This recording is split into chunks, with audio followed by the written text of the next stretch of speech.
If your understanding of victory involves battles and bloodshed, you're in for a surprise. Let's delve into a conquest led by peace and forgiveness. In the year 630 CE, something extraordinary unfolded in the Arabian city of Mecca. This was the scene of what's known as Fath al-Makkah, the peaceful conquest of Mecca by Prophet Muhammad, peace be upon him and his followers. After years of exile and persecution, the return to his birthplace wasn't marked by vengeance, but by an astounding act of mercy.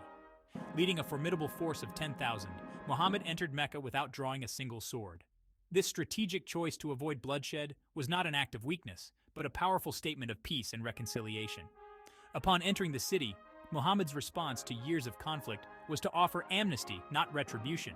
He forgave the residents of Mecca, who had once been his adversaries, symbolizing a profound commitment to the principles of mercy and forgiveness central to his teachings.